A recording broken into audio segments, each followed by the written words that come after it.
அனைவருக்கும் வணக்கம். நான் விஜயா மனோகரன். இன்றைக்கு நாம் பார்க்க போகிறது ஸ்வீட் கார சட்னி.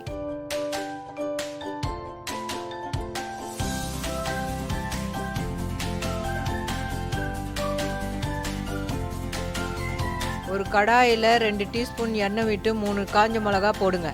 ஒரு துண்டு இஞ்சி கட் பண்ணி வச்ச 3 வெங்காயத்தை போடுங்க. தக்காளி 2, சீரகம் 1 டீஸ்பூன் போடுங்க. நல்லா கலரி விடுங்க.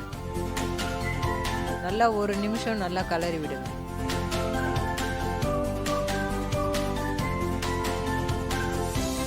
சின்ன எலுமிச்சை பழம் சைஸு புளி சேர்த்துக்கோங்க.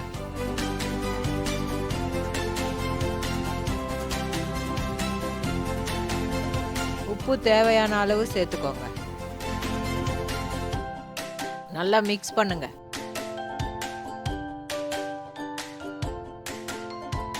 மஞ்சள் 1 டீஸ்பூன், மிளகாத்தூள் 1 டீஸ்பூன் சேர்த்துக்கோங்க. நல்லா கலரி விடுங்க.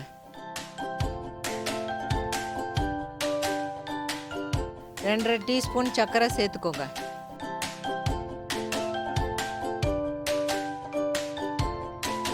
நூறு ml தண்ணி சேர்த்துக்கோங்க. இது நல்லா 1 நிமிஷம் வேகணும்.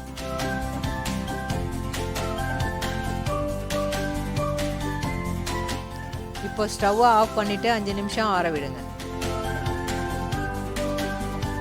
இப்போ மிக்சியில் போட்டு நைஸாக அரைங்க. இப்போ நைஸாக அரைச்சாச்சு. ஒரு கடாயில் 3 டீஸ்பூன் எண்ணெய் விடுங்க. 1 டீஸ்பூன் கடுகு உளுத்தம் பருப்பு போடுங்க. கருவேப்பிலை தேவையான அளவு. கட் பண்ணி வச்ச ஒரு வெங்காயம் போடுங்க. இப்போ நல்லா மிக்ஸ் பண்ணி விடுங்க. இந்த வெங்காயம் நல்லா ப்ரௌன் நிறமாக ஆகணும். இப்போ மிக்ஸியில் அரைச்ச சட்னியை இதில் விடுங்க. நல்லா கலரி விடுங்க. இது நல்லா கலரி விட்டதுமே ஸ்டவ் ஆஃப் பண்ணிடுங்க. இது பண்ணுறதுக்கு ரொம்ப ஈஸிங்க. இது ரொம்ப நல்லா இருக்கும்.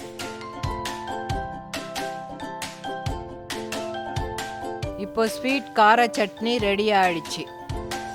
நீங்கள் வீட்டில் ட்ரை பண்ணி பாருங்கள், உங்களுக்கு ரொம்ப பிடிக்கும். இது ஸ்வீட்டாக இருக்கிறதுனால பசங்களுக்கு ரொம்ப பிடிக்கும்.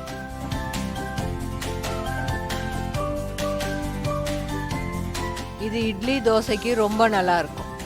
ஏன்னா இதில் புளிப்பு, ஸ்வீட்டு, காரம் கலந்து இருக்கு. இது தொட்டு சாப்பிட்றதுக்கு ரொம்ப நல்லா இருக்கும். மீண்டும் சந்திப்போம். நன்றி, வணக்கம்.